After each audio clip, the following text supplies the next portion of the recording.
और मैं आपको बताता चलूं कि DTZ यानी कि DTZ का जो एग्जाम होता है ये कितने नंबर का होता है। सबसे पहले तो बहुत सारे स्टूडेंट्स ऐसे होते हैं जिनको मार्क्स का नहीं पता होता। मैं आपको मार्क्स का बताता चलूं। टाइल 4 में ये होता है कि यहाँ पे ABCDE ये सारे दिए हुए होते हैं, EDF तक जवाब दिए हुए होते हैं।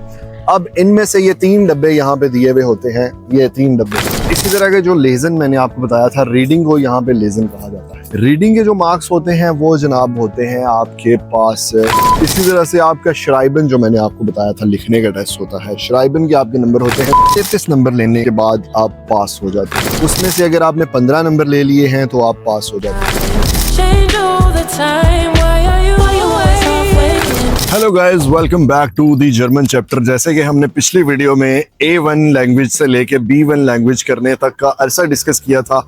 आज मैं आपके लिए लेके आया हूँ B1 के एग्जाम का फॉर्मेट। B1 का एग्जाम किस तरह सा होता है। अगर आप चैनल पे नए हैं तो चैनल को सब्सक्राइब करते हुए जाएं। अगर पिछली वीडियो आपने नहीं देखी तो आप जाके देख सकते हैं, और अगर आप ये वीडियो देख रहे हैं तो इस वीडियो को लाइक करें। चैनल को सब्सक्राइब करने के लिए एक टैप कर दें वीडियो पे, क्योंकि आज मैं आपको बताने जा रहा हूँ कि जर्मन लैंग्वेज का B1 का DTZ यानी कि DTZ जो इंग्लिश में कहते हैं, DTZ जिसको जर्मन में कहते हैं, उसका एग्जाम किस तरह से होता है, क्या फॉर्मेट होता है, कौन कौन सी चीजें होती हैं एग्जाम में, ये सारी चीजें मैं आज की इस वीडियो में आपको बताऊंगा। तो देर नहीं करते, अपनी वीडियो शुरू करते हैं। कनेक्ट रहिए इस यूट्यूब चैनल के साथ। सो गाइस, जैसे कि आप देख रहे हैं मेरे हाथ में इस वक्त एक मॉडल टेस्ट है। मॉडल टेस्ट क्या होता है? ये बिल्कुल वैसा होता है जो एग्जाम आपके जर्मन लैंग्वेज के B1 के यानी कि B1 के पेपर में आता है, वो एग्जैक्टली इस तरह का होता है। उस पे सिर्फ एक नाम का पेज लगा हुआ होता है और उसके अलावा एक एंड पे जो पेज है वो लगा हुआ होता है। बाकी जो कुछ भी होता है वो मॉडल टेस्ट ये मेरे हाथ में है। इसकी तैयारी कहाँ से आप कर सकते हैं, इस बुक की भी मैं पिक्चर वीडियो में पोस्ट कर दूंगा कि आप B1 के एग्जाम की या मॉडल टेस्ट की तैयारी कहाँ से कर सकते हैं। और मैं आपको बताता चलूँ कि DTZ यानी कि DTZ का जो एग्जाम होता है ये कितने नंबर का होता है। सबसे पहले तो बहुत सारे स्टूडेंट्स ऐसे होते हैं जिनको मार्क्स का नहीं पता होता। मैं आपको मार्क्स का बताता चलूँ। नंबर जो होते हैं ह्यूरन के यानी कि सुनने के एग्जाम के, उसके 20 नंबर होते हैं। इसी तरह के जो लेजन मैंने आपको बताया था, रीडिंग को यहाँ पे लेजन कहा जाता है। रीडिंग के जो मार्क्स होते हैं वो जनाब होते हैं आपके पास 25 नंबर। इसी तरह से आपका श्राइबन जो मैंने आपको बताया था लिखने का टेस्ट होता है, श्राइबन के आपके नंबर होते हैं 20। अब लेजन में और ह्यूरन में आपको टोटल 45 यानी कि 45 नंबर्स में से 33 नंबर लेने होते हैं। 33 नंबर लेने के बाद आप पास हो जाते हैं। लेजन में और ह्यूरन में इन दोनों को आपने 45 में से 33 नंबर जरूर लेने। इसके अलावा जो श्राइबन का टेस्ट होता है वो 20 नंबर की ईमेल या लेटर आपके एग्जाम में आता है। उसमें से अगर आपने 15 नंबर ले लिए हैं तो आप पास हो जाते हैं। अब ह्यूरन और लेजन में ह्यूरन और लेजन को मिला के और श्राइबन, ये 3 टाइल हुए ना, एक हुआ सुनने का, एक हुआ लिखने का, एक हुआ पढ़ने का। इन तीनों को मिला के आपने 2 को पास करना होता है। 2 को किस तरह से पास करना होता है? ह्यूरन लेजन होता है 1, ठीक है जी, मतलब सुनने का और लिखने का ये एक पेपर माना जाता है। श्राइबन का दूसरा पार्ट माना जाता है पेपर का। वो या आपने श्राइबन को पास करना होता है या आपने ह्यूरन लेजन को पास करना होता है DTZ के एग्जाम में। मैं आपको दोबारा से बता दूं, DTZ का जो होता है, DTZ का जो एग्जाम होता है, जर्मन जुबान में भी साथ बताता चलो, जो ये एग्जाम होता है उसमें आपने या तो ह्यूरन और लेजन का पढ़ने का और सुनने का पास करना होता है या फिर आपने लिखने का पास करना होता है। उसके अलावा चौथा पार्ट जो होता है वो होता है मुंडलिश टेस्ट। मुंडलिश टेस्ट कहते हैं जुबान से दिए जाने वाले टेस्ट को, बोलने वाले, ठीक है जी, जिसको आप स्पीकिंग टेस्ट कहते हैं इंग्लिश में। इसको जर्मन जुबान में मुंडलिश टेस्ट कहते हैं या स्प्रेशन टाइल कहते हैं, स्प्रेशन टाइल, ठीक है जी, कि मतलब बात करना। अब ये बात करने वाला तो आपने लाजमी पास करना होता है, और इसमें जो पासिंग एवरेज है वो तकरीबन 90% लोग इसमें पास कर जाते हैं। उसकी भी मैं आपको बताता चलूंगा कि उसमें कितने टाइल होते हैं। हम पहले बात करते हैं इस मॉडल टेस्ट को। मॉडल टेस्ट में 20 सवाल जो होते हैं, इस तरह से आपको एक ऑडियो प्ले की जाती है क्लास में और ये सवाल दिए गए हुए होते हैं, ठीक है जी। अब हर चैप्टर में, हर टेस्ट के अंदर 3 से 4 टाइल होते हैं। जैसे कि आपका जब ये ह्यूरन का टाइल होता है तो इसमें 4 टाइल होते हैं। टाइल कहते हैं कि मतलब एक सेट क्वेश्चंस का जो एक सेट है, एक चैप्टर आप कह सकते हैं। पहले में आपके पास 4 क्वेश्चन होते हैं, आपने सुनना होता है। 3 मल्टीपल चॉइसेस दी गई हुई होती हैं, सही वाले को आपने टिक करना होता है। टिक करना मतलब ये आपको एक एक्स्ट्रा पेपर दिया जाता है, वो अभी मेरे पास नहीं है। उस पे वो डब्बे बने हुए होते हैं, उस डब्बे में एक्स का निशान यानी कि क्रॉस बना के उस डब्बे को पूरा करना होता है। ये अब मैं आपको एग्जाम के अंदर की बातें बता रहा हूँ, ठीक है। ये हो गए पहले आपके 4 सवाल, 5। उसके बाद जनाब आ जाता है आपके पास 5 से लेके 9 तक 4 और सवाल आते हैं। ये होता है टाइल 2। इसमें भी आपने सुनना होता है और सही वाले डब्बे को मार्क करना होता है कि जो आपने सुना इस टॉपिक पे बात हो रही थी। फिर आपने ये बताना होता है, जैसे एक ऑडियो है वो सुनाई जाएगी आपको कि जी ये ट्रेन है वो इस स्टेशन पे आ रही है,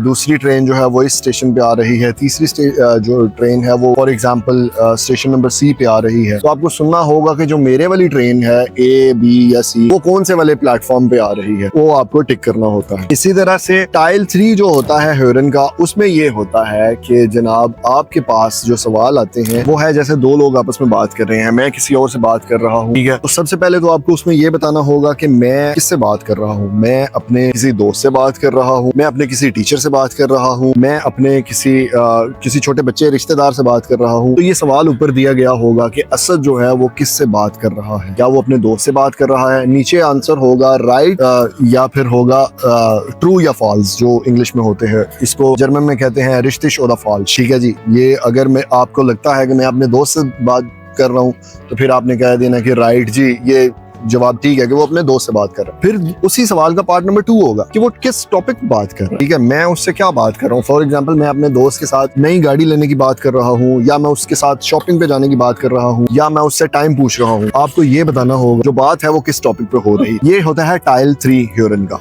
टाइल 4 जो होता है वो कुछ इस तरह से होता है। ये वीडियो रोक के आप पढ़ सकते हैं। टाइल 4 में ये होता है कि यहाँ पे A B C D E ये सारे दिए हुए होते हैं, E D F तक जवाब दिए हुए होते हैं। अब इनमें से ये 3 डब्बे यहाँ पे दिए हुए होते हैं, ये 3 डब्बे, इनमें से ये ऑडियो प्ले की जाती है और आपको चूज करना होता है कि A से लेके F तक कौन सी वाली ऑडियो जो है वो 18वें सवाल का जवाब है, कौन सी ऑडियो जो है A से लेके F तक वो 19वें सवाल का जवाब है, और कौन सी ऑडियो जो है वो 20वें सवाल का जवाब है। यहाँ पे आपके 20 नंबर का इसका ह्यूरन का जो टाइल है वो खत्म हो जाता है। अब आ जाता है आपका लेजन का टाइल। लेजन में भी ये होता है कि आपको सवाल पढ़ने होते हैं। सवाल पढ़ने के बाद जनाब आपने यहाँ से आपको इस तरह से ना कुछ, ये देख लें, एक दफा वीडियो रोक के देख लें। इस तरह से कुछ एड्स दिए गए हुए होते हैं, जैसे एक स्कूल में टीचर ढूंढ रहे हैं, एक बंदा है वो अपना घर ढूंढ रहा है, एक बंदा है वो किसी हॉस्पिटल में जाना चाहता है। तो इसी तरह से ये सवाल दिए गए हुए होते हैं कि ये इश्तिहारों को देखें और मार्क करें कि किस बंदे को क्या चाहिए है, किस बंदे को क्या चाहिए है, और कौन सा बंदा है इनमें से जिसको कि कुछ भी नहीं चाहिए। लेजन का टाइल जो होता है वो काफी आसान समझा जाता है, वो इतना मुश्किल नहीं होता। जब आप जर्मन सीखने लग जाते हैं, पढ़ने लग जाते हैं, फिर लेजन का टाइल जो है वो आप बड़ी आसानी से पास कर लेते हैं। तो इसके बाद ही जैसे ये लेजन का टाइल है, इसमें 25 नंबर के सवाल होते हैं। 25 नंबर के एंड पे आपको एक इस तरह से ईमेल दी जाती है, और इस ईमेल में आपके पास फिल इन द ब्लैंक्स की टाइप की होती है कि आपको ब्लैंक्स फिल करनी होती है जर्मन जुबान में, इनके जवाब देने होते हैं।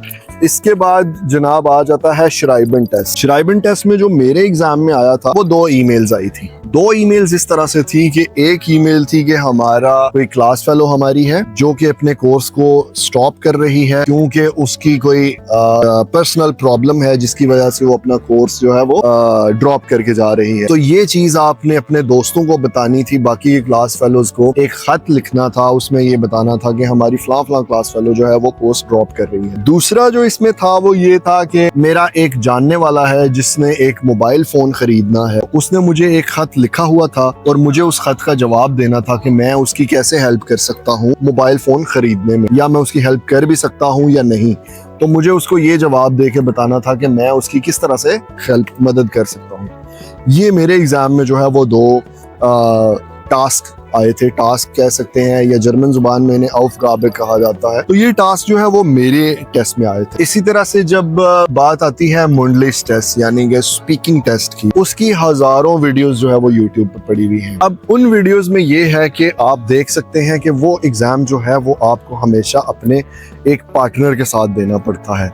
आपकी क्लास में से ही आपके लिए एक रैंडम इंसान जो है उसको चूज कर लिया जाता है और आप दोनों ने जो है वो आपस में बात करनी होती है। अब मुंडिश टेस्ट जो होता है उसमें भी 3 टाइल होते हैं। 3 टाइल किस तरह से होते हैं कि आपने नंबर 1 पे तो अपना इंट्रोडक्शन देना होता है जर्मन जुबान में, नंबर 2 पे आपको बिल्ड बेशराइबुंग करनी होती है, यानी कि एक तस्वीर दी जाती है, वो देख के आपको ये बताना होता है कि इस तस्वीर में आपको एक्चुअली नजर क्या आ रहा है। वो तस्वीर कहीं की भी हो सकती है, वो तस्वीर कह लें कि किसी एक शादी की तस्वीर हो सकती है, या फिर वो तस्वीर जो है वो किसी एक ऐसे इंसान की हो सकती है जो अकेला पार्क में बैठा है। कोई भी किसी भी टाइप की एक तस्वीर हो सकती है जिसको आपने डिस्क्राइब करना होता है जर्मन जुबान में। और उसका तीसरा टाइल जो है वो ये होता है मुंडिश टेस्ट का, जिसमें आपको अपने पार्टनर के साथ बात करनी होती है। बात इस तरह से करनी होती है कि आपको एक टॉपिक दिया जाता है, जैसे कि आपको कहा जाता है कि आपने अपने पार्टनर के साथ एक उर्लोब प्लान करनी है। उर्लोब कहते हैं छुट्टियों को, एक छुट्टियों का ट्रिप प्लान करना है, या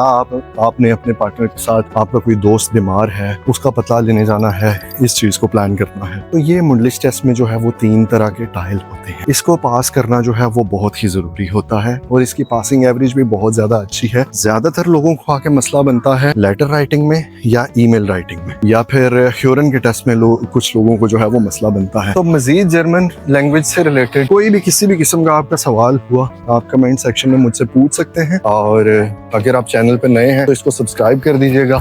और अगर आप जर्मन लैंग्वेज टेस्ट की तैयारी कर रहे हैं, पर्सनली कोई एडवाइस लेना चाहते हैं, तो यहाँ पे मेरी इसी चैनल पे ईमेल दी गई भी है, आप मुझे पूछ सकते हैं, एडवाइस ले सकते हैं मेरे से। मैं आपको जितना भी हो सका वो बताने की कोशिश करूंगा। मैं उम्मीद करता हूँ कि ये व्लॉग आपको अच्छा लगा होगा और आने वाली वीडियोस देखने के लिए चैनल को सब्सक्राइब कर लीजिएगा। Thank you for being connected. बहुत सारा ख्याल रखें। Take care and bye bye.